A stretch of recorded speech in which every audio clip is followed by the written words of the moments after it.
To hear this and many more audiobooks in a podcast feed, please visit the first link in the description below.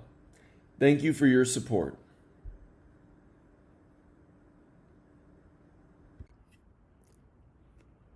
The Governance of China, Volume 3, by Xi Jinping. Audiobook, Part 12. Chinese Culture. Enhance cyber capabilities through innovation. Main points of the speech at the National Conference on Cybersecurity and IT Application. April 20th, 2018. Information technology has brought China unprecedented opportunities, which we must seize without hesitation to reinforce positive publicity online and safeguard cyber security. We should encourage breakthroughs in core information technologies, let IT application boost economic and social development, and increase civil-military integration in IT application. We should take the initiative to participate in international governance of cyberspace and build China into a cyberpower through independent innovation. All these efforts will further contribute to achieving moderate prosperity in all respects throughout the country, striving for the victory of socialism with Chinese characteristics for a new era, and realizing the Chinese dream of national rejuvenation. Since the 18th CPC National Congress in 2012, the Party Central Committee has attached great importance to the development and governance of the Internet. It has coordinated its efforts to address problems concerning cybersecurity and IT application in political, economic, cultural, social, military, and some other sectors, and has made a series of major decisions and enacted important measures in this field, yielding results of historic significance. The achievements have proved that the Central Committee's decision on strengthening the party's centralized and unified leadership over cybersecurity and IT application and its strategic planning of this work during this period are absolutely correct.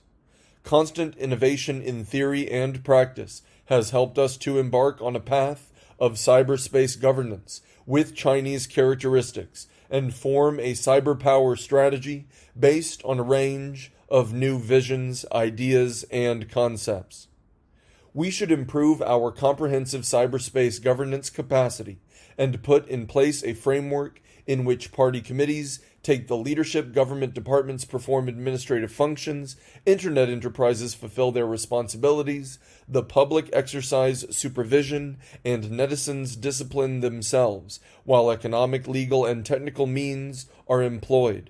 We should strengthen positive publicity online, maintain the correct political direction, guide public opinion, advocate positive values, and unite hundreds of millions of netizens under the thought on socialism with Chinese characteristics for a new era and the decisions of the 19th CPC National Congress. We should strengthen education in ideals and convictions, promote socialism with Chinese characteristics for a new era and the Chinese dream, and actively foster and implement the core socialist values. We should encourage innovation in concept, content, form, method, and means for online publicity, pay attention to the ideal timing, extent, and impact of publicity, and build consensus online and offline so as to consolidate the ideological basis of the whole party and the nation. The Internet operators must take on the primary responsibility for preventing the Internet from becoming a platform to spread pernicious information or rumors. Discipline should be imposed on the Internet industry, with netizens and all kinds of players encouraged to be involved in governance. Without cybersecurity, we can ensure neither national security nor economic and social stability, nor the interests of the people. We need to build a sound understanding of cybersecurity and strengthen cybersecurity and information infrastructure protection. We will establish a mechanism and platform for coordinating cybersecurity information, increase our emergency command capability in dealing with cyber incidents, and actively steer the cybersecurity industry towards preventing problems before they start. Responsibilities for protecting critical information infrastructure should be distributed among the players. Internet companies and the industry as a whole should shoulder the main responsibility because they are the operators of critical information infrastructure, and the government departments in charge should perform the duty of supervision and regulation. We should combat cyber hacking, online fraud, invasion of individual privacy, and all other criminal acts. We must cut the profit chains of online crime and maintain a tough stance against them so as to protect legitimate rights and interests of the people. We should further publicize cybersecurity information to raise the public's awareness and enhance their ability to protect themselves. Core technologies are the treasures of a nation. We need to accelerate new advances in core information technologies with determination, perseverance, and targeted attention. We need to focus on building an overall industrial system and coordinate our efforts in technology, industry, and policy. We need to follow the law of technological development, have a long-term vision in making plans, and concentrate on achieving major breakthroughs with best resources.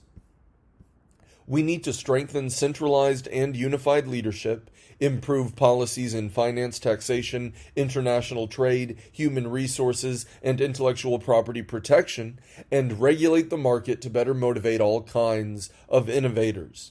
We need to create a fair market environment, strengthen intellectual property protection, and oppose monopoly and unfair competition.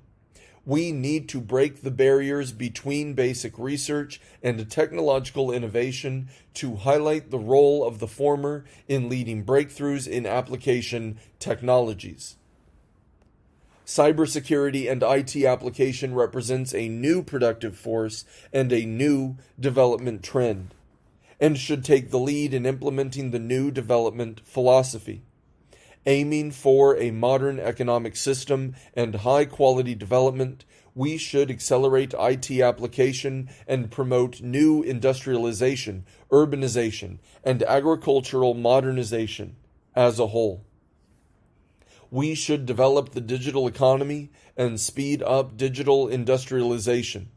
We should encourage innovation driven by information technology to create new industries, businesses, and models, and promote development with new growth drivers. We should advance digital transformation of industry, use new internet technology and applications to upgrade traditional industries in a comprehensive way, improve total factor productivity, and release the full potential of digitization in boosting the economy. We should fully integrate the internet, big data, and artificial intelligence with the real economy to make manufacturing, agriculture, and service industries more digital, networked, and intelligent.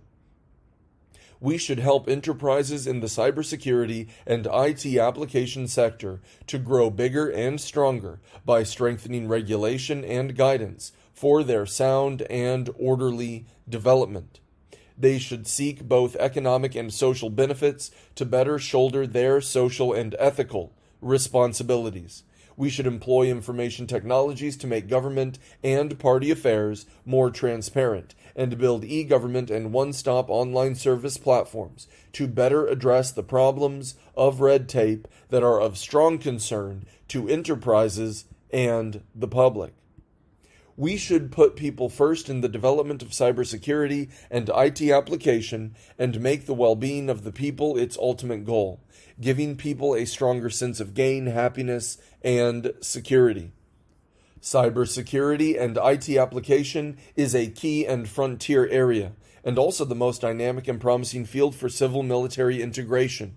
We need to seize the historic opportunities presented by the evolution of information technology and new military reforms, fully understand the internal relationship between productive forces and combat effectiveness, and between market and battlefield, and follow the working principles and laws behind this integration to create a comprehensive framework that covers all areas and all production factors and produces high returns. Reforming global internet governance is an irresistible and desirable trend. It should feature a multilateral approach with multi-party participation while leveraging the role of various players including governments, international organizations, internet enterprises, tech-savvy communities, NGOs, and individual citizens. We will promote cyber governance under the framework of the UN and, in the meantime, bring into play the active role of non-state actors. We will take the Belt and Road Initiative as an opportunity to strengthen cooperation with countries along the Belt and Road, particularly developing countries, in internet infrastructure construction, digital economy, and cybersecurity as part of our effort to build a digital Silk Road of the 21st century. We must strengthen the party's centralized and unified leadership over cybersecurity and IT application to ensure it moves in the right direction. All provincial authorities and central departments should attach great importance to this work, including it at the top of their agenda and their lists of priorities, and solving new problems in new circumstances promptly. We should encourage social organizations for workers, the youth, women, and other groups to play their unique roles and make good use of enterprises, research institutes, and think tanks, pooling the resources of all of society to improve work in cybersecurity and IT application. Leading officials at all levels, and particularly senior officials, need to adapt to the information age and improve their cyber awareness and their ability to understand the rules of internet development, to guide online public opinion, to lead the development of IT application, and to ensure cybersecurity. Party and government institutions at all levels and their leaders should improve their ability to organize, mobilize, guide, and serve the public via the internet. We will regulate, operate, and use the internet in accordance with the law to ensure that the development of the internet is within the bounds of the law. We will formulate an overall plan for talent development to promote institutional reforms in this regard, stimulate creativity, and attract more qualified personnel. We will enhance the four consciousnesses, prioritize the effort to reinforce our party's political foundations, step up efforts to build a high-quality team of party members, and enforce strict party discipline over them, and select qualified leaders at all levels. All these efforts will give firm organizational and human resources support to developing cybersecurity and IT application. Public communication in the new era. Main points of the speech at the National Conference on Public Communication, August 21st, 2018. To carry out our public communication, we must uphold the thought on socialism with Chinese characteristics for a new era and the guiding principles of the 19th CPC National Congress. We must strengthen our commitment to the four consciousnesses and the four-sphere confidence. We should uphold socialism, rally public support, foster a new generation with sound values and ethics, develop Chinese culture, and build a positive image of China. With the correct political orientation, we should lay the strategic groundwork, intensify efforts in key areas, and improve working practices and performance, with a view to enhancing our public communication. We should inspire the people to embrace shared ideals, convictions, values, and moral standards, and mobilize them to contribute more to the overall interests of our party and our country. Since the 18th CPC National Congress in 2012, we have prioritized our public communication and adopted a set of important decisions and measures. Under the firm leadership of the CPC Central Committee, we have worked with great resolve and achieved positive results. We have explored new ground in expanding our party's theoretical base. Our people have embraced both socialism with Chinese characteristics and the Chinese dream. The core socialist values and the best of traditional Chinese culture are alive in the people's hearts. Positive thinking and mainstream public opinion have been consolidated. The Chinese people have greater confidence in their own culture. China's soft power and the international influence of Chinese culture have increased significantly. There is closer unity of thinking between party members and the public. The decisions and plans made by the Central Committee have proved effective in enhancing our public communication. In practice, we have furthered our understanding of our public communication and put forward new ideas, perspectives, and visions. We must uphold CPC leadership over ideological work. We have two fundamental tasks in enhancing work in the realm of theoretical work: to consolidate Marxism as the guiding philosophy in China, and to cement the common ground of thinking of the whole party and the people. We must strengthen the whole party and inspire the people with the thought on socialism with Chinese characteristics for a new era. We must cultivate and practice the core socialist values. Cultural confidence is a more essential, broader, and deeper confidence, and represents a more fundamental, more profound, and long-lasting force that sustains a country. The mass media should expand their penetration, guidance, and influence, and enhance credibility. Writers and artists should take a people-centered approach. We must create a clean and upright cyberspace. We need to tell China's stories well and have China's voice heard. To improve our public communication, we must adhere to and further develop the above ideas. As Chinese socialism has entered a new era, we must focus on unifying people's thinking and pulling their strength together through our public communication. On the whole, the current situation in this regard is very good. To unite and lead the people to achieve the strategic goals set at the 19th CPC National Congress in 2017, and to strive for the success of Chinese socialism, we need to be more confident and motivated, and work together with one heart.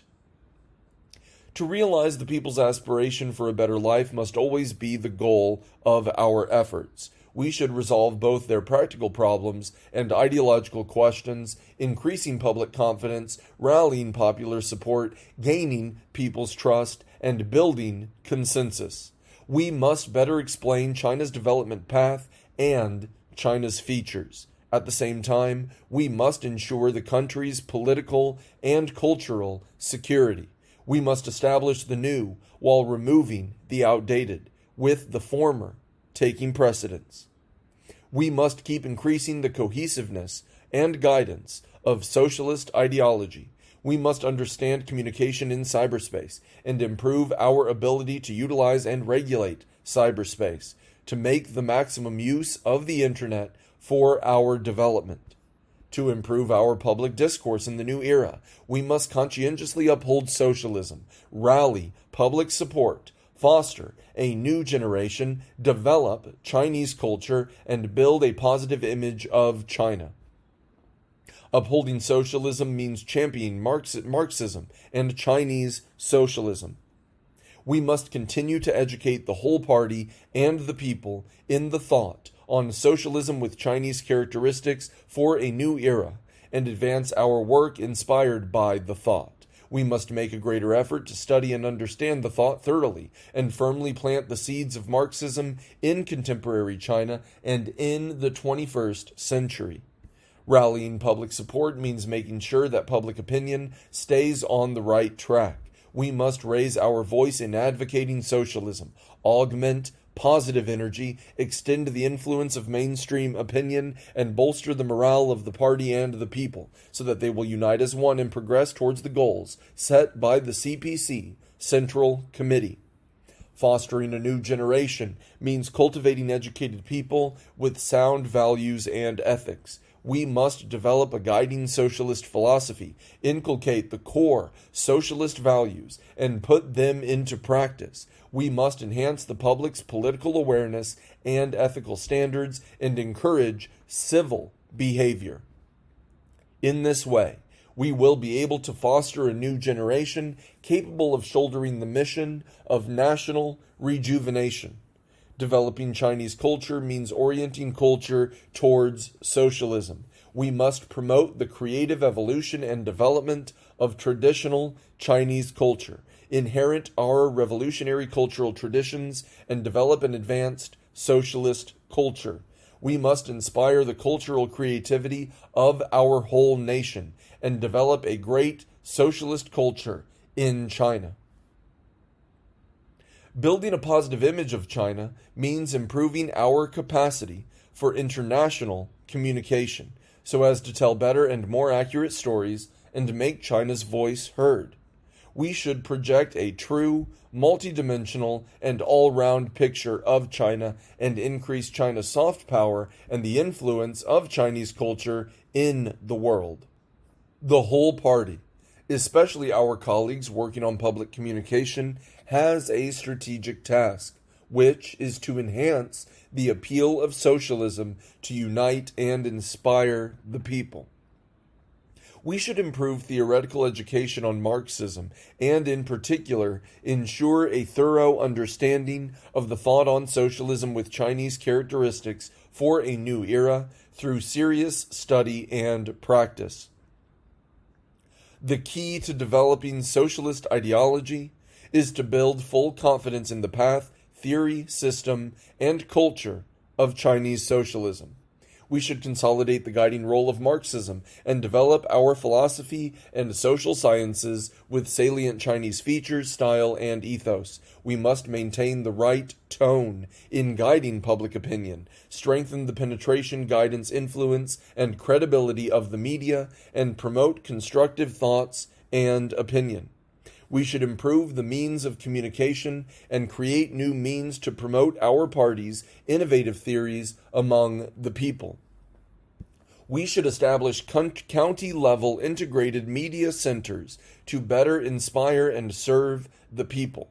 We must hold firmly to truth and rectify misconceptions. We should urge party committees and party leadership groups at all levels to fulfill their duties to the letter, improve performance, and tighten accountability in the strictest sense. The purpose of our public communication is to win over more people. Our major responsibility is to foster a new generation capable of shouldering the mission of national rejuvenation. The top priority is to strengthen our ideals and convictions, underpinned by our faith in Marxism, socialism, and communism, and our confidence in the path, theory, system, and culture of Chinese socialism. We should offer the people better guidance, expose them to successful practices, and provide institutional guarantees.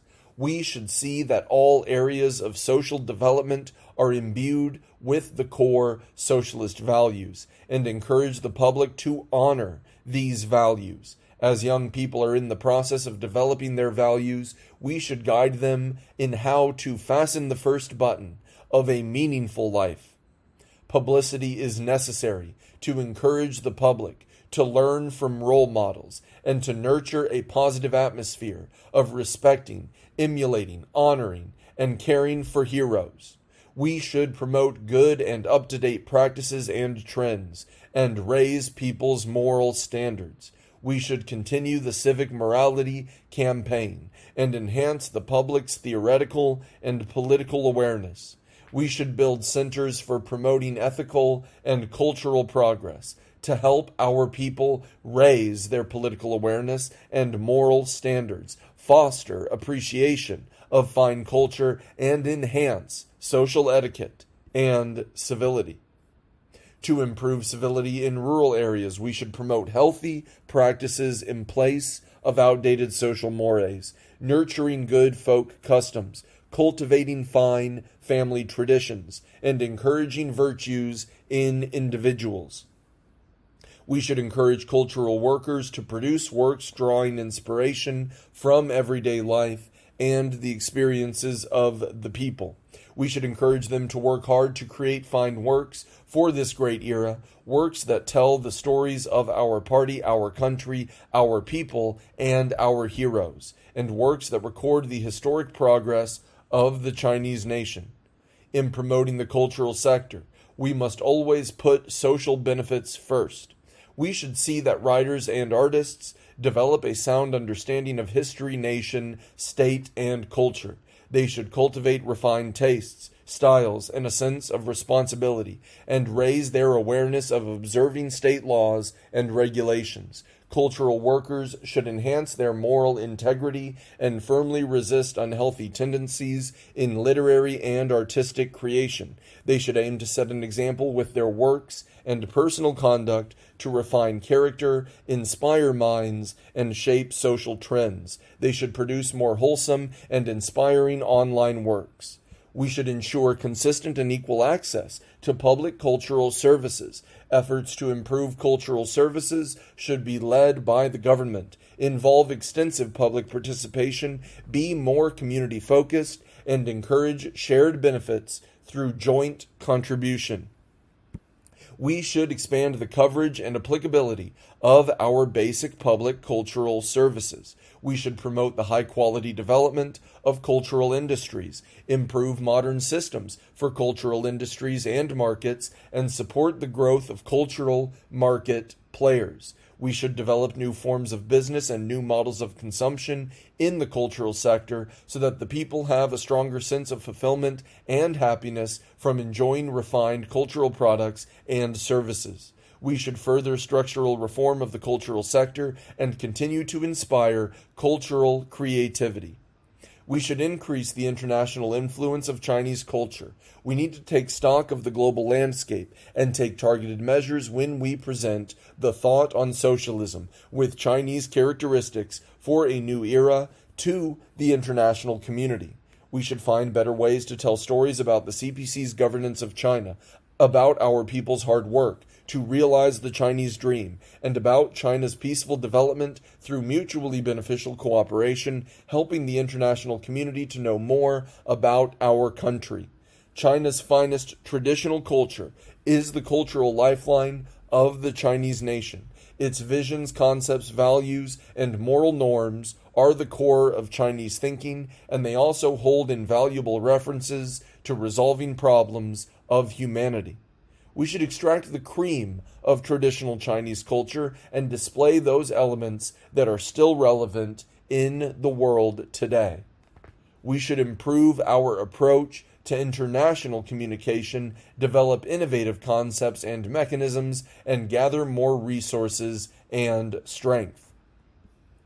We should uphold and strengthen CPC leadership over our public communication.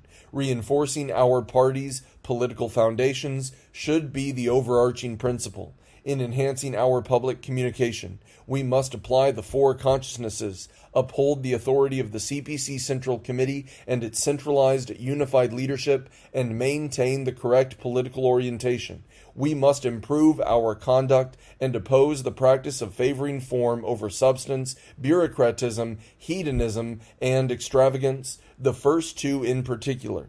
Those working on public communication should absorb new learning, get to know new areas, broaden their horizons, improve their comprehensive skills, and conduct more field research. They should have the will to get down to the grassroots and improve their ability to observe clearly, to think profoundly, and to write powerfully. Our purpose is to forge a workforce which is innovative, professional, politically upright, and practical-minded. Accelerate media integration. part of the speech at the 12th Group Study Session of the Political Bureau of the 19th CPC Central Committee, January 25th, 2019. As the information society continues to develop, new media see their influence expanding. The number of internet users in China stands at 802 million, 98.3% of them mobile internet users. News apps and various social media have become primary information sources for many people, especially the young, and everyone can be a source. It is said that in the past people looked for information. Now, information follows people. Therefore, we are facing an urgent need to boost media integration and build a framework that covers all media. Our aim is to strengthen mainstream opinion so as to consolidate a common base of political philosophy for all party members and people, uniting them and providing mental strength and public support for the realization of the two centenary goals and the Chinese dream of national rejuvenation. Section 1. Fully understand the challenges and opportunities in the age of media integration. As we all know from historical records, as it is stated in Lu's Spring and Autumn Annals, Emperor Yao set up a drum for people to beat and offer their advice, and Emperor Shun set up wooden boards for people to write down their criticisms.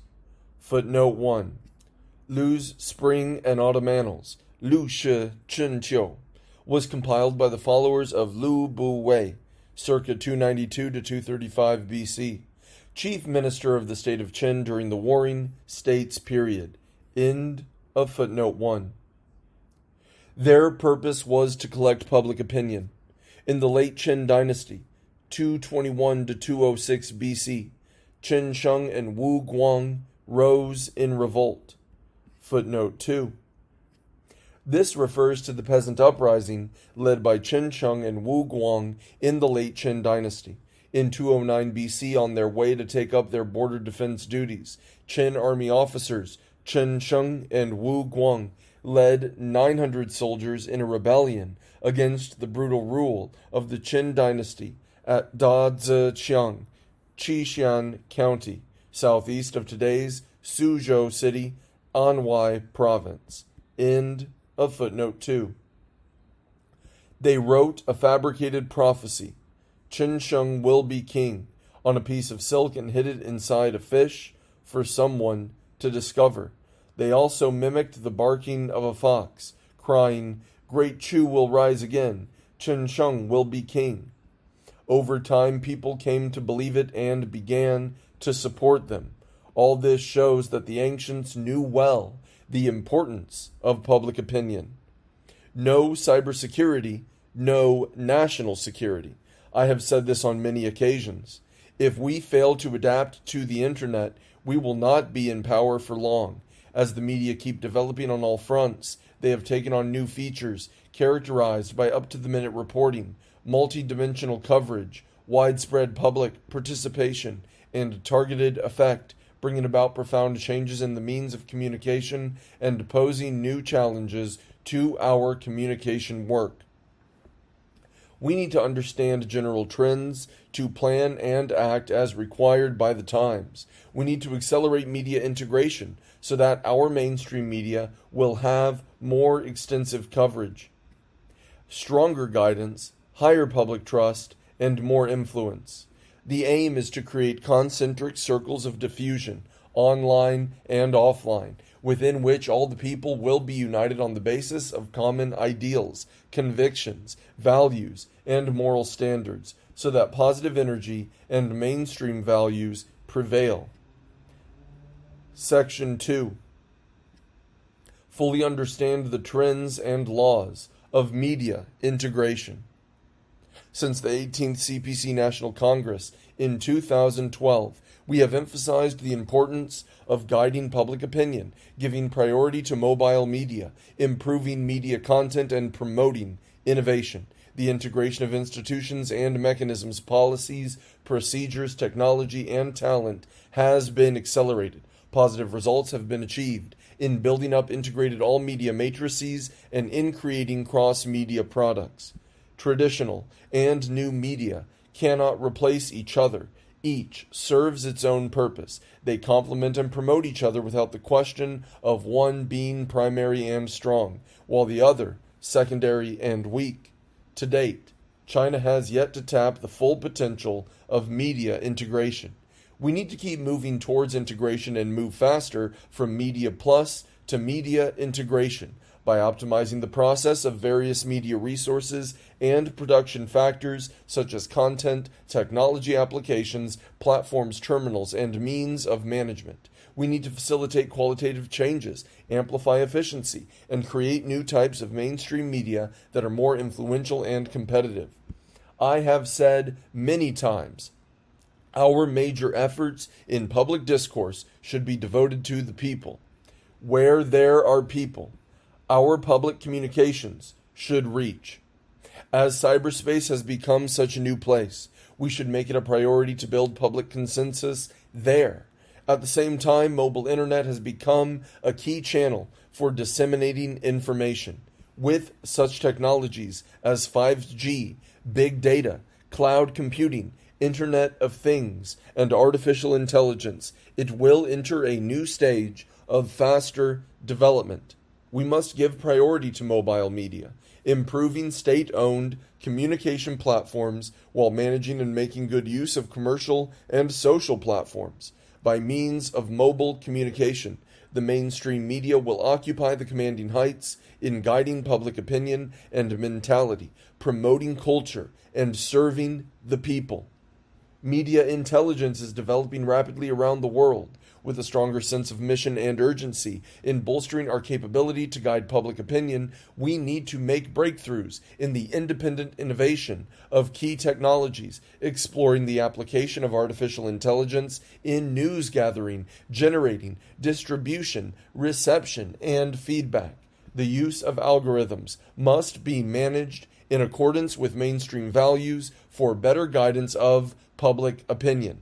To promote media integration, we must avoid a one-size-fits-all approach, differentiating between traditional and new media, national and local media, government and commercial platforms, and mass and professional media. We should work to form an all-media communication framework featuring intensive use of resources, rational structures, differentiated development, coordination, and high efficiency. Nothing can be accomplished without rules and regulations, whatever the form of the media, whether online or offline, big screen or small screen. None is beyond the rule of the law. Those in charge of administration must fulfill their responsibilities and strengthen the management of new media in accordance with the law to ensure a cleaner cyberspace. 3. Advance in-depth media integration.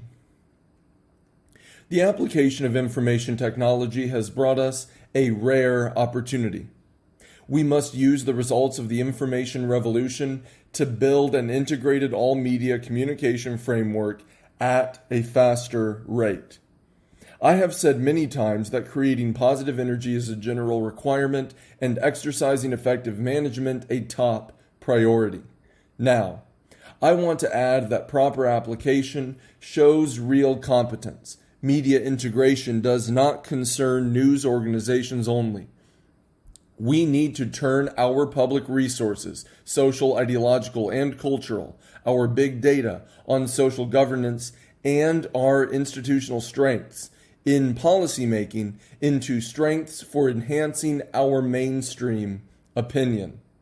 We need to pay close attention to top-level design, create new types of communication platforms, establish new mainstream media, and enhance the influence of mainstream values so that the party's voice will spread more widely and deeply.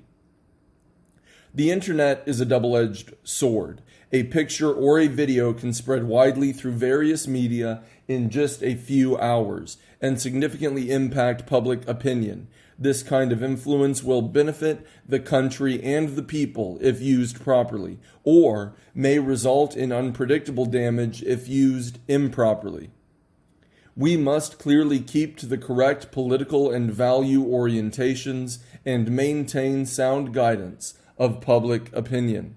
In the field of information generation, supply-side structural reform must be rolled out to significantly improve the quality and level of positive communication through innovations in concept, content, form, method, and means. When accurate and authoritative information does not spread in a timely manner, false and distorted information will mislead people. If positive and sound thoughts are not promoted, negative and misguided opinions will spread unchecked. In this regard, the mainstream media should shoulder their responsibilities and do their utmost to provide authentic, objective, and timely information with a clear-cut stance and keep hold of the initiative in leading our public discourse. The mainstream media should be bold enough to guide and be skilled in guiding public opinion with a firm and clear-cut stance on major issues of principle. We must ensure that all media communication is run under the rule of law and adopt uniform standards and exercise integrated management for both traditional and new media. The mainstream media must publish accurate and timely news and information so as to provide news sources for other qualified media. We need to comprehensively improve our capacity for cybersecurity governance with technology, regulate the use of data resources, and guard against the risks posed by new technologies such as big data.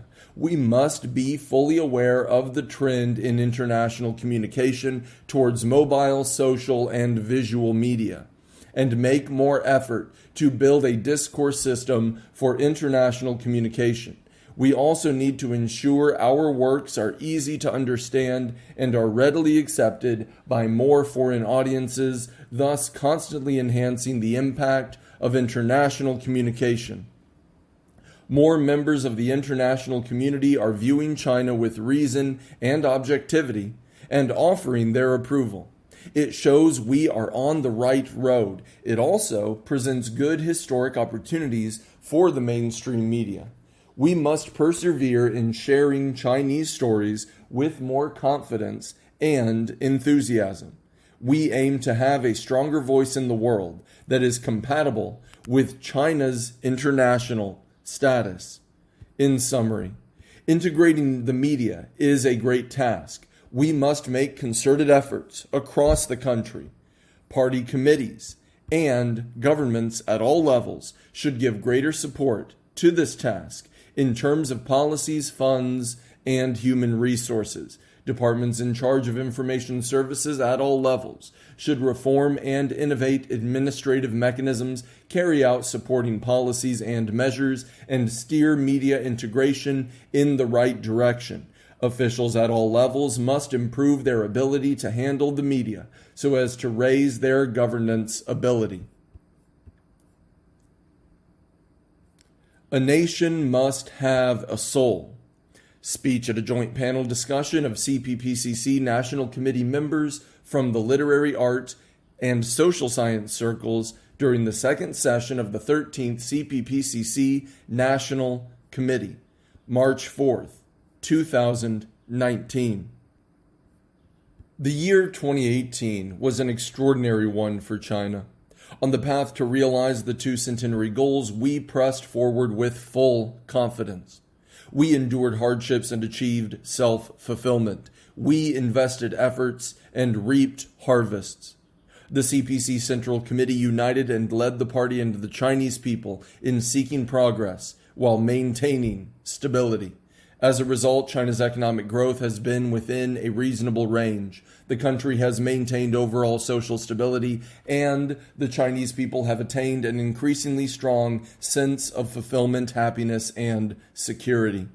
This is a prelude to the implementation of the guiding principles of the 19th CPC National Congress held in 2017. We celebrated the 40th anniversary of Reform and Opening Up in 2018 and will mark the 70th anniversary of the founding of the PRC in 2019. Both are important occasions, not only for this era, but even in terms of the entire Chinese history of thousands of years. As we summarize the accomplishments and experience gained from reform and opening up, and drive reform in all areas to a deeper level, the party and the Chinese people become more resolved in and confident of their ability to advance reform and opening up. These achievements have been hard-won under the firm leadership of the CPC Central Committee and through the concerted efforts of all our people and the wisdom of all CPPCC members, including all those present today. The CPC Central Committee has always valued literature, art, philosophy, and social sciences. I presided over the seminar on literature and art in October 2014 and the seminar on philosophy and social sciences in May 2016 and addressed both seminars.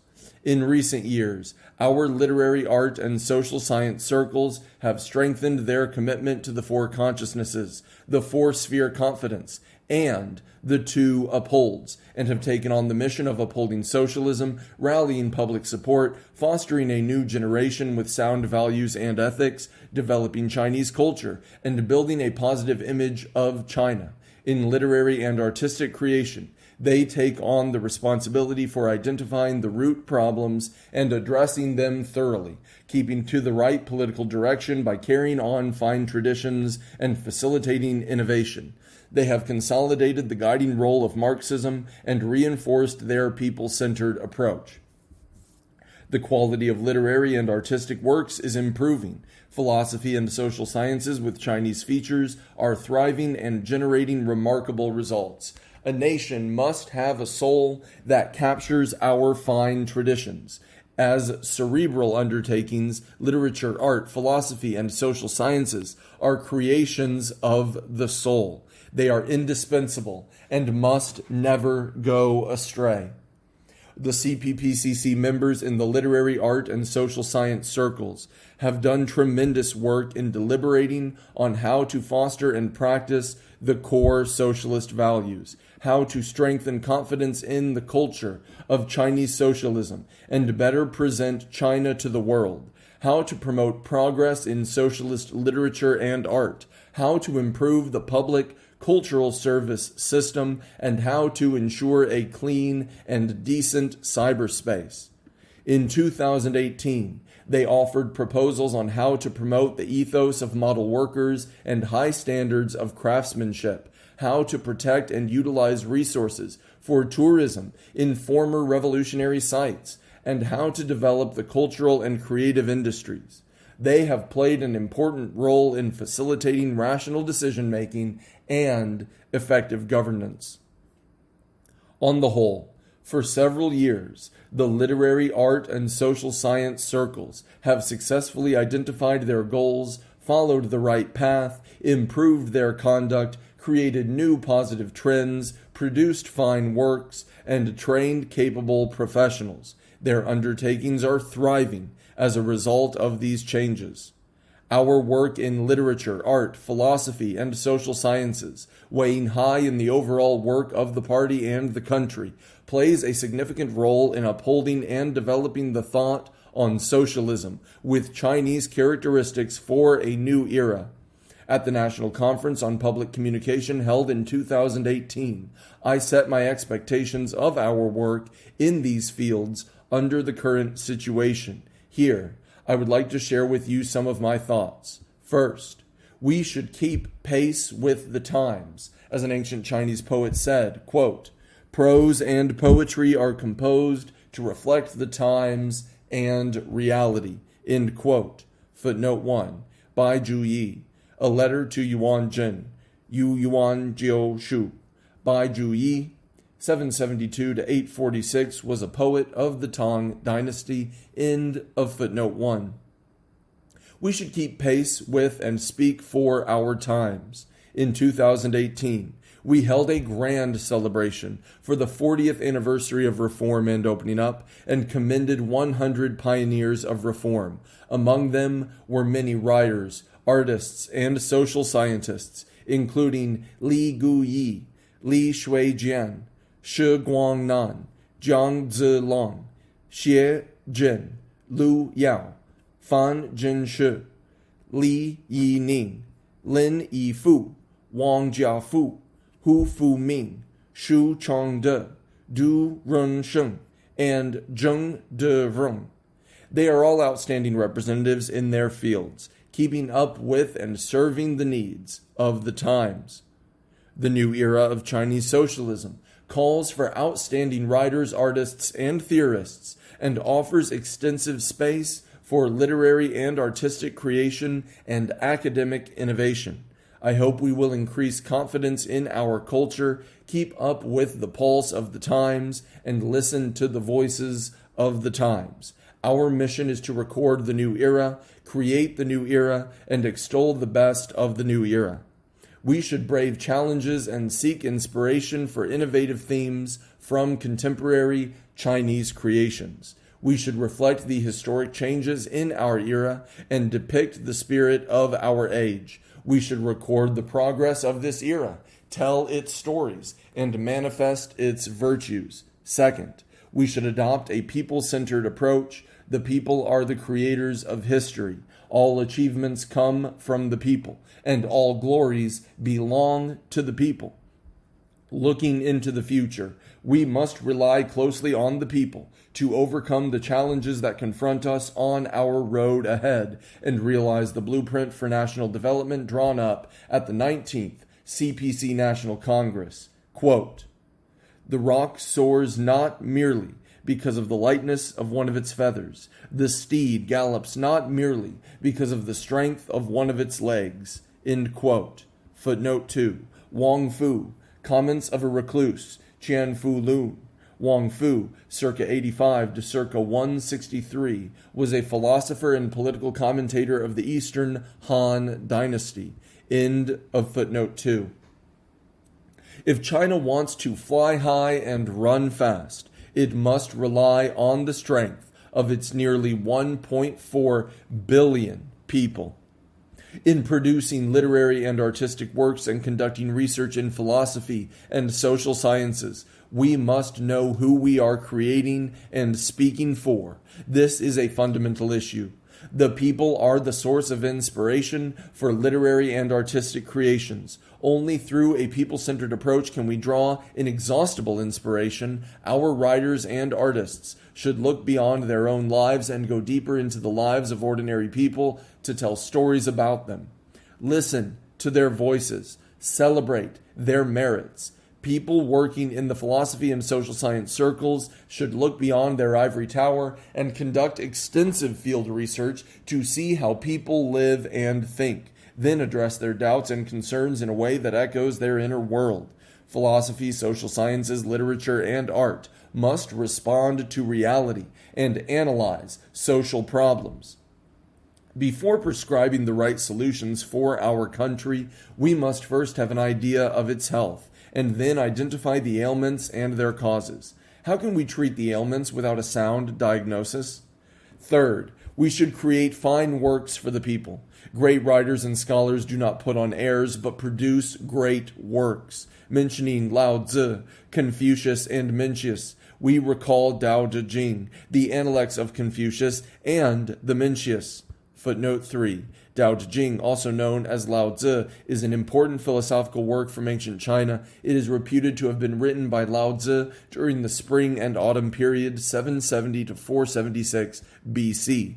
The Analects of Confucius, Lun Yu, is one of the Confucian classics. Written by the disciples of Confucius, it records the words and deeds of Confucius and also comprises dialogues between Confucius and his disciples. The Mencius, Mengzi, is one of the Confucian classics compiled by Mencius and his disciples. The book is a collection of anecdotes and conversations of Mencius during the Warring States period, 475 to 221 BC. End of footnote 3. Referring to Tao Yuanming, Li Bai, and Du Fu, we think of their well-known poems and prose. Footnote 4. Tao Yuanming, 365 to 427, was a poet of the Eastern Jin dynasty. Li Bai, 701 to 762, and Du Fu, 712 to 770, were poets of the Tang dynasty. End of footnote 4.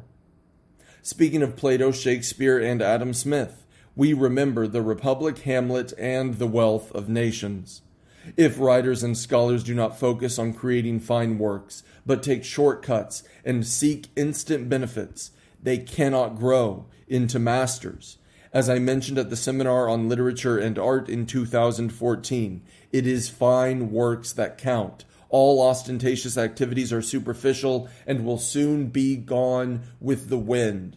All cultural creations and academic research, to be valuable and meaningful, should reflect and respond to reality, address practical problems, and tackle real issues. I hope that based on China's actual conditions, you can create works that reflect our country's progress and our people's enriched lives and demonstrate the spirit, values, and strength of the Chinese nation. Originality is a characteristic shared by all fine works. Our literary and artistic creations should highlight the Chinese context and the current era. Writers and artists should increase the ethical, cultural, and artistic value of their works by integrating new concepts with new approaches and new contents with new forms. Our research in philosophy and social sciences should be grounded on the practice of Chinese socialism and produce original theories and perspectives to build a system of disciplines, an academic system, and a discourse system with Chinese characteristics. At the National Conference on Public Communication, I emphasized the need to generate the will to get down to the grassroots and to improve the ability to observe clearly, think profoundly, and write powerfully. This requirement is also the prerequisite and foundation for creating fine works. I hope CPPCC members from the literary, art, and social science circles will take the lead and set a good example. In addition to releasing individual talent, we also need to gather source materials and conduct in-depth research and detailed research. Success lies in the details. As screenplays and novels draw on emotive and genuine details, we need to dig deeper into real life to obtain them. Fourth, we should build social norms by promoting virtue. According to Zhou's commentary on the Spring and Autumn Annals, quote, "The highest attainment is to exemplify virtue. The second highest is to perform great deeds. The third highest is to put forth noble ideas." Footnote 5. Zhou's commentary on the Spring and Autumn Annals, Zhou Zhuan, one of the Chinese Confucius classics, is believed to have been written by Zhou Qiu Ming. Zhou Qiu Ming, 556 to 451 BC, was a historian in the state of Lu during the spring and autumn period. End of footnote 5. People working in the literary, art, philosophy, and social science circles have the responsibility to inspire minds, refine character, and warm hearts. You also shoulder the mission to cultivate morality and consolidate the foundations of our society through your works. As well-known public figures, you are expected to set an example for society with your lofty aspirations, sound morals, and noble sentiment. To promote virtue, we should first establish moral integrity. It requires those working in the literary, art, philosophy, and social science circles to be firm in their beliefs and ideals, be responsible, aim high, and have a deep love for the country. The artistic and academic quests of individuals should be integrated into the country's future and the people's well-being. Accordingly, writers, artists, and scholars should make their due contribution to the country and the people. They should observe professional ethics, improve professional proficiency, and be hardworking and diligent. They should practice the core socialist values and develop a strong sense of responsibility. They should reject sycophancy in favor of self-respect and vulgarity in favor of refinement. Writers, artists, and scholars with a good work ethic should demonstrate dedication and perseverance in the pursuit of their professional aspirations and achieve their goals through assiduous and painstaking efforts. The year 2019 marks the 70th anniversary of the founding of the PRC. Over the past 70 years, China has witnessed profound changes and achieved a tremendous transformation. The Chinese nation has stood up, become better off, and grown in strength. In the history of both China and the wider world, it deserves to be written into a heroic epic. I hope you can produce fine works to reflect the hard work of our party and our people, to explore the imminent causes of change in our country, to explain the strengths in the path, theory, system, and culture of Chinese socialism behind our achievements, and to better interpret China's practices with Chinese theories, so as to stimulate the party and the people to forge ahead. As I said at the New Year gathering of the CPPCC National Committee at the end of 2018, the people's support is our top political priority, and public consensus is our driving force for progress. To achieve the two centenary goals and the Chinese dream of national rejuvenation, we need to pool the wisdom and strength of all Chinese people, build broad consensus, and promote unity. We should be fully aware of the role of the CPPCC, which is to focus on the central tasks of the party and the country and fulfill its duties. The CPPCC must enhance its function of democratic scrutiny and gather all the positive energy for national rejuvenation. I hope all of you, as CPPCC members, will improve your competencies and capabilities, take the lead in every aspect of your work, honor your commitment, and fulfill your mission. Raise students' awareness of the thought on socialism with Chinese characteristics for a new era. Main points of the speech at a seminar with teachers of political philosophy, March 18th, 2019.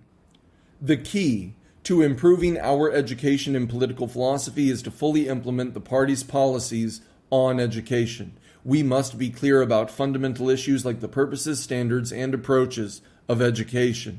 To carry out the party's education policies in the new era, we must follow the guiding role of Marxism, implement the thought on socialism with Chinese characteristics for a new era, keep to the path of socialism in managing schools, and to take solid measures to build strong moral character. Education should always serve the people, the CPC's governance of China, the development of Chinese socialism, reform and opening up, and socialist modernization. We must base our education on our national conditions and integrate it with work and everyday life. We should push forward educational modernization and develop a strong educational sector that satisfies the people. We should ensure that the younger generations can shoulder the responsibility of rejuvenating the Chinese nation and that they become morally, intellectually, physically, and aesthetically equipped to carry on the cause of socialism.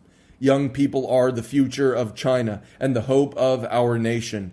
Our party is committed to developing future generations of capable people, those who support the leadership of the CPC and our socialist system and are determined to devote themselves to the cause of Chinese socialism. We must make a clear stance on this matter of principle. We should work hard on the education of younger generations, beginning with children in schools. It is very important to open courses on political philosophy at primary and secondary schools and institutions of higher education. This needs to be done in steps, in a gradual way, as a fundamental prop. Courses on political philosophy are fundamental to building strong moral character. Young people are at a crucial stage of life. Like flowers in budding which need to be watered, they should be carefully guided and educated while they grow up.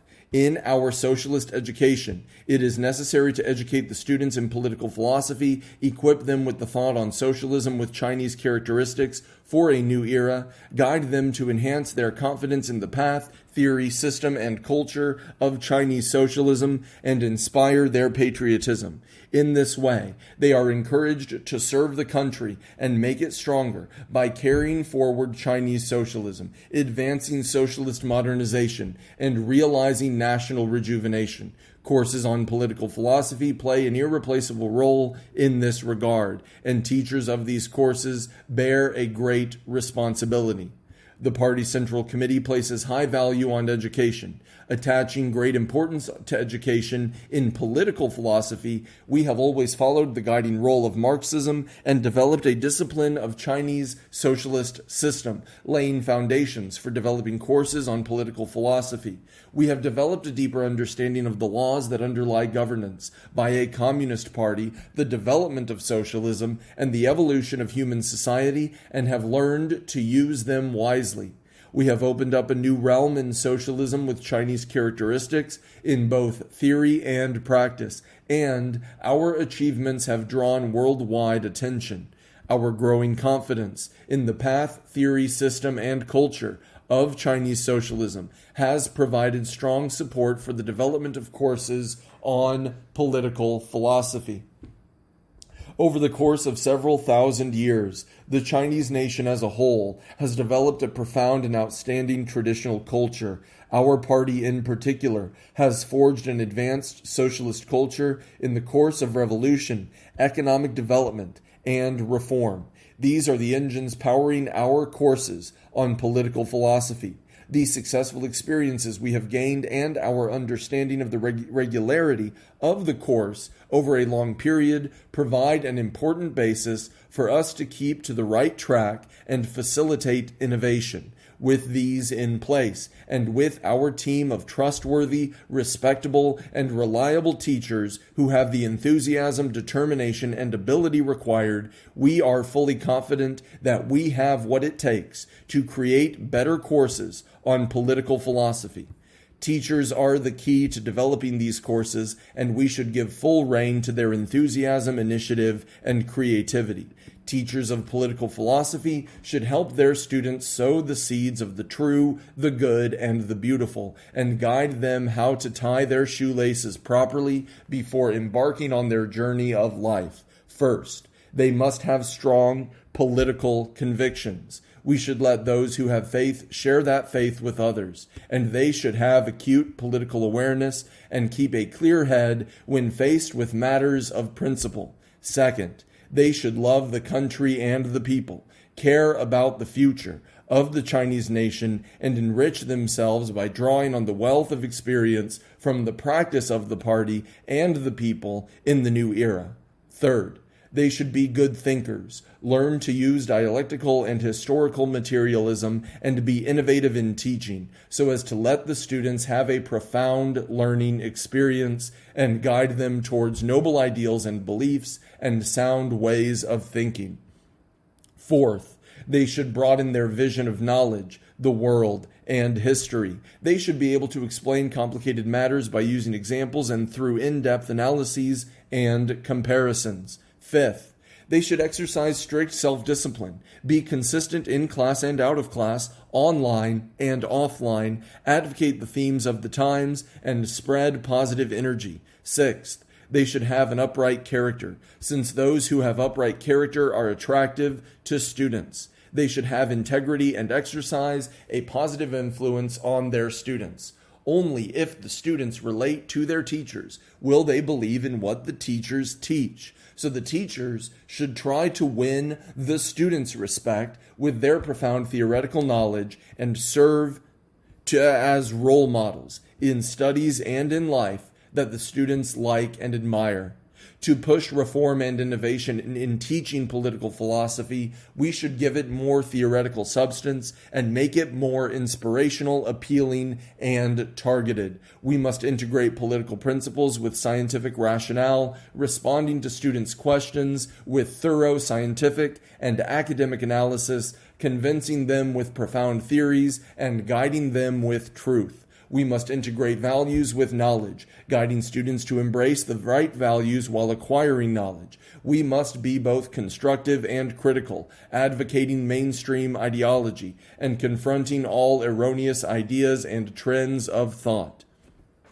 We must integrate theory with practice, teaching theory in class, emphasizing practice in society, and encouraging students to have great ideals and work for their goals. We must integrate uniformity with diversity, adopting the same standards in the objectives, curriculum, materials, and management of teaching activities, and taking different approaches according to the place, time, and audience. We must integrate teachers' guidance with students' initiative, strengthening research to help students better understand and assimilate political philosophy and ensuring they play the primary role in learning. We must integrate imparting knowledge with inspiring thinking, guiding students to identify, analyze, and dissect problems and draw their own conclusions with help from teachers. We must integrate explicit education with implicit education and tap into the resources of other courses and methodologies so as to involve all faculties in integrating education in political philosophy into every aspect of the entire education process. China's success hinges on our party. Party committees at all levels should make it a priority to develop courses on political philosophy, focus on the pressing problems hindering the efforts, and take effective measures underlined by good planning, team building, and support systems. Under the unified leadership of party committees, party and government institutions should work together to promote these courses. Relevant authorities should do their part, and the whole society should join in the endeavor so that the party, society, teachers, and students are all involved and coordinated in their efforts. Party committees at schools must be strict in management and take effective measures. The party secretaries and presidents of schools should have first-hand experience of courses on political philosophy, take the lead in developing these courses, and work closely with teachers. We should have adequate professionals specializing in teaching political philosophy, with the majority working full-time. We should focus on developing a holistic approach to education in political philosophy at primary and secondary schools and institutions of higher learning and bring out its full potential. We should improve the curriculum, ensure coordination between political philosophy and other courses, and encourage eminent teachers from other courses to give lectures on political philosophy.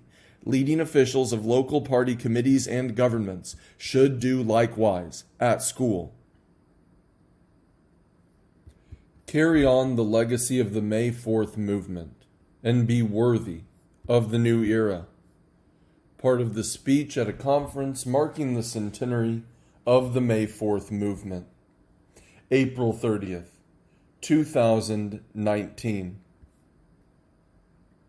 Under the leadership of the party, we have opened up the path of Chinese socialism, formed its theoretical framework, established its system, developed its culture, and brought it into a new era. The Chinese people have unprecedented confidence in the path, theory, system, and culture of Chinese socialism, and the prospects for national rejuvenation have never been brighter. In the new era, the theme and direction of the Chinese youth movement and the mission of Chinese youths are to uphold the leadership of the CPC and work along with other people to realize the two centenary goals and the Chinese dream of national rejuvenation. Youth is the most active and energetic element among all forces in society. You are the hope and future of our country.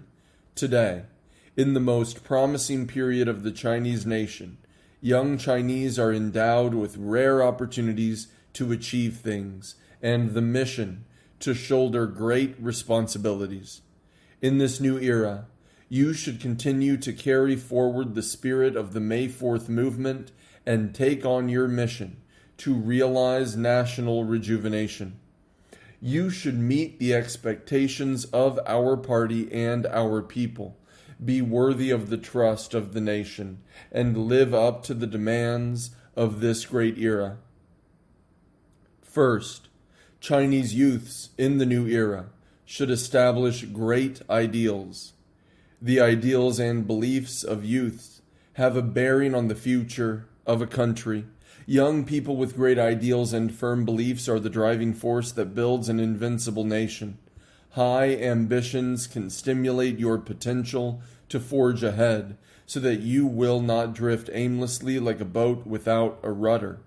It is said that a person who aspires to be a saint will become a saint, and a person who aspires to be a sage will become a sage. Footnote 1. Wang Shou Ren. Rules for students at Longcheng. Jiao Tiao Shi Longcheng Zhu Sheng. Wang Shou Ren, 1472 to 1529, better known as Wang Yangming, was a Neo-Confucian philosopher and educator of the Ming Dynasty. End of footnote 1. Young people have different life goals and career choices, but only when you integrate your goals with those of the nation and the people, advance with the times and share the aspirations of the people, will you live up to your values and realize the lofty goals of life. Disregarding the needs of the country and the interests of the people, those who are self-centered will find a narrower path ahead. Young Chinese in the new era must have belief in Marxism, faith in Chinese socialism, and confidence in realizing the Chinese dream. You must go out to the people, embrace the new era and the new world, and realize your ideals and beliefs in building your careers so that the years of your youth will sparkle with innovation and creation. Second, Chinese youths in the new era should love our country. Dr. Sun Yat-sen said that the biggest thing for a citizen is knowing how to love one's country. Footnote 2. Sun Yat-sen, speech at a gathering to celebrate the founding of Guangdong No. 1 Female Normal School. Complete works of Sun Yat-sen, Volume 7, Chinese edition, People's Publishing House, Beijing, 2015, page 597, end of footnote 2. Whoever does not love their country, or even worse, deceives and betrays their motherland, is a disgrace and has no place anywhere in the world.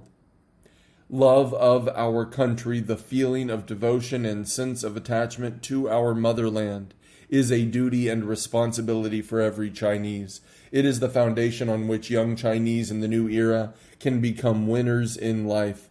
In contemporary China, the essence of patriotism is loving our country, our party, and socialism all and at the same time. Young Chinese in the new era should follow the instructions and guidance of the party and show concern and affection for our country and our people. You should dedicate yourself to the country and the people. Demonstrate patriotism with lifelong sincerity and drive, and let the banner of patriotism fly high in your heart. Third, Chinese youths in the new era must shoulder your responsibilities. The times call for responsibility, and our young people must take up the responsibility for national rejuvenation. As Lu Xun, the great writer, said, young people have strength to spare. They can turn a dense forest into flat land, plant trees in the wilderness, and dig wells in the desert. Footnote 3, Lu Xun, Mentor. Complete works of Lu Xun, Volume 3, Chinese edition, People's Literature Publishing House, Beijing, 2005, page 59, end of footnote 3.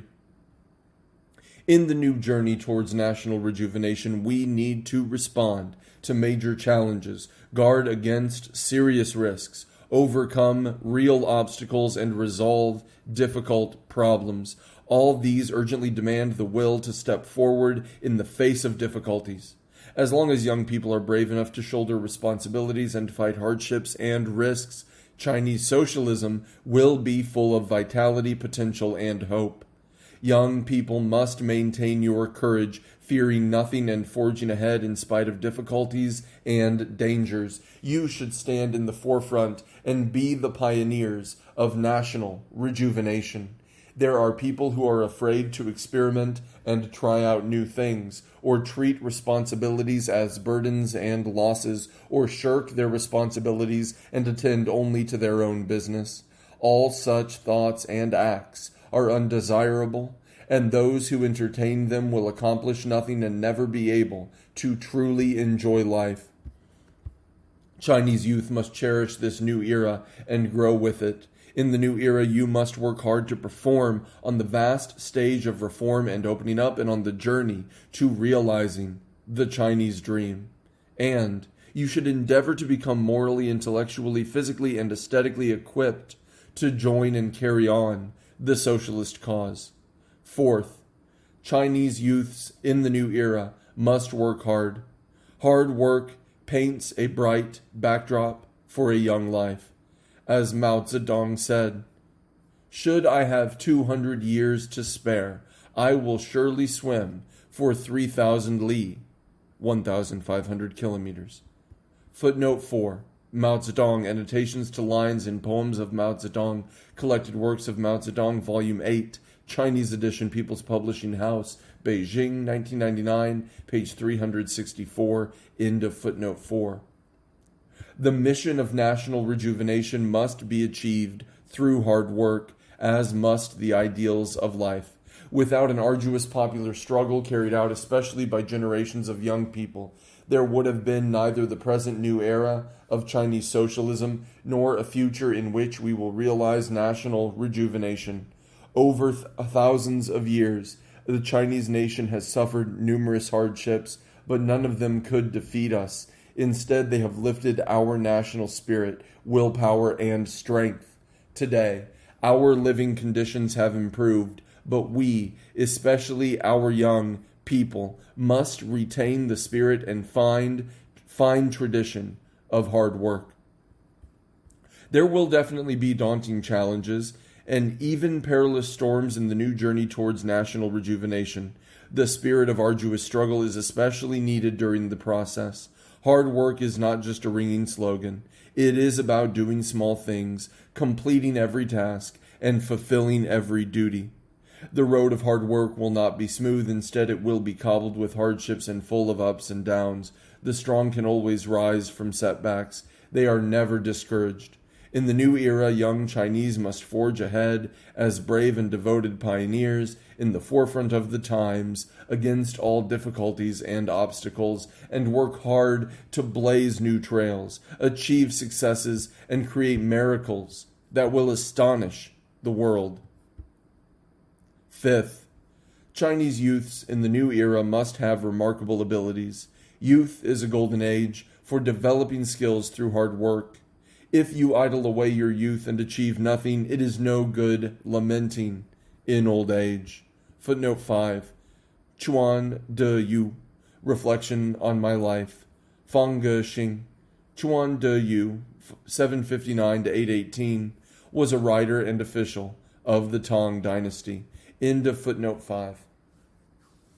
In this new era, knowledge updates quickly, the social division of labor is becoming more refined, and new technologies, models, and forms of business are emerging one after another. This not only provides a broad stage for young people to display your talents, but also raises new and higher requirements for your abilities. To achieve your ideals or to shoulder the mission of the times, young people must cherish and do justice to the prime of youth, study hard to acquire scientific knowledge, improve your capabilities, hone your skills, and keep up with new developments around the world in terms of thinking, vision, ideas, and level of understanding. Chinese youth in the new era must have a stronger sense of urgency in learning and work hard on studying the Marxist stance, viewpoint, and methodology. You must master knowledge of science and culture and professional expertise. You must improve your attainment in humanities by educating yourselves and tempering your character through study. You must acquire more skills and become more professionally competent at work so that you will be able to serve the country and make innovative and creative contributions to the country. Sixth, Chinese youth in the new era should temper your moral character. A person cannot succeed without virtues. This makes morality essential. The Chinese nation has been trying to attain more qualities that repose in the heights of excellence. To build China into a strong modern socialist country, we must enrich ourselves, not only materially but culturally and ethically. Cultural and ethical progress is more lasting, more profound, and more powerful. Young people must integrate sound moral appreciation and conscious moral development with active moral practice to improve yourselves and maintain moral integrity. This way, you will travel further in the correct direction on the path of life. Faced with a complex and changing international landscape, young people must differentiate between truth and falsehood and keep to the right path and never blindly follow what others say or do. Facing temptation from the outside world, you must remain resolute, strictly abide by rules, create a better life with hard and honest work, and never be opportunistic or become conceited. While enjoying the good times, you should remember those who fought to make the present possible and work to repay them. You should be grateful to the party, the country, the society, and the people. You are expected to go through hardships, understand what life entails, get to know people's concerns and real problems, and identify the true meaning and value of life and work. In the new era, young people must nurture and practice the core socialist values. Draw nourishment from traditional Chinese virtues, learn from heroes and role models of the times, and enhance your moral integrity through introspection. You should recognize illustrious virtue, follow social ethics, and restrict personal desires while guarding against temptations such as worship of money, self-indulgence, overly self-centered pursuits, and historical nihilism. You should aim high and look far to pursue a more lofty and fulfilling life, so that integrity and vitality will prevail throughout our society. End of audiobook part 12.